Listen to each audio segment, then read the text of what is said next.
दिल्ली की एक भीड़-भाड़ वाली कॉलोनी। छोटा सा 2 मंजिला घर, बाहर लगी ट्यूबलाइट झिलमिलाती रहती थी। उस घर में रहती थी 2 जेनजी बहनें, आया 19 और रिया 17। माँ पिता अक्सर देर तक काम करते, इसलिए शामें घर में अकेली बीततीं। उस रात बारिश हो रही थी और तेज हवा में खिड़कियों की झनझनाहट पूरे घर में गूंज रही थी। आया मोबाइल पर रील बनाते हुए अचानक रुक गई।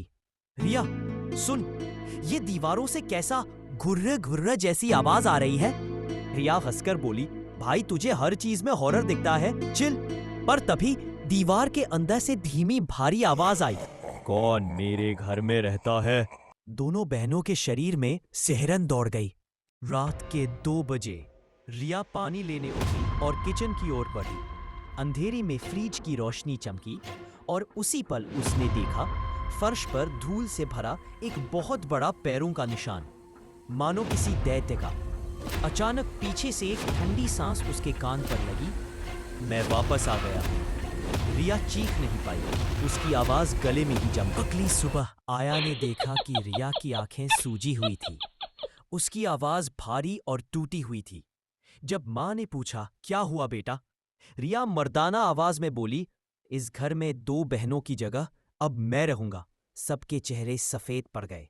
आया डर के कारण अपनी बहन से दूर रहने लगी, लेकिन रात के 3 बजे उसके कमरे की खिड़की अपने आप खुल गई। उसने देखा रिया दीवार के ऊपर खड़ी थी, छत उल्टी तरफ से, और अजीब सी आवाज में बुदबुदा रही थी। अचानक रिया ने नीचे देखते हुए कहा, बहनें साथ मरती हैं, अलग नहीं। और अगली ही क्षण आया की आंखें पलकने लगी। उसके शरीर के जोड़ अकड़ने लगे। दूसरी पोजीशन शुरू हो चुकी थी। एक पड़ोसी बाबा को बुलाया गया।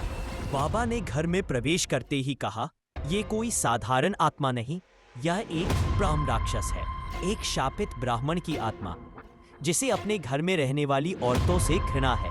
उन्होंने बताया, इस घर के नीचे एक पुराना कुआं है, जिसमें एक पंडित की हत्या कर उसकी लाश फेंक दी गई थी। वही आज लौट आया। बाबा ने हवन शुरू किया। रिया और आया दोनों जमीन पर तड़प रही थी। उनकी आवाजें अब अपनी नहीं थी।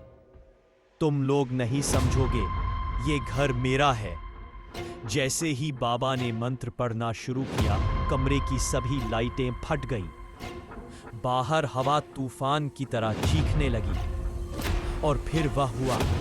दोनों बहनें एक साथ हवा में उठ गईं और कमरे की दीवारें खून से ब्रह्म राक्षस लिखने लगी। बाबा डर कर भाग गए। उस रात माँ पिता घर वापस आए तो दरवाजा आधा खुला था।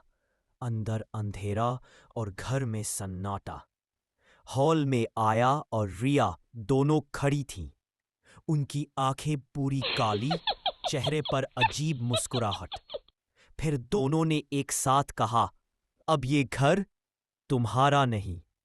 और उसी समय घर की सारी खिड़कियां धड़ाम से बंद हो गईं। चीखें बाहर तक नहीं गई। साल बीत गए, वह घर आज भी खाली है। रात को आसपास वाले लोग कहते हैं, कभी कभी 2 लड़कियों की हंसी सुनाई देती है, और फिर एक भारी आवाज जो कहती है, ये घर मेरा है।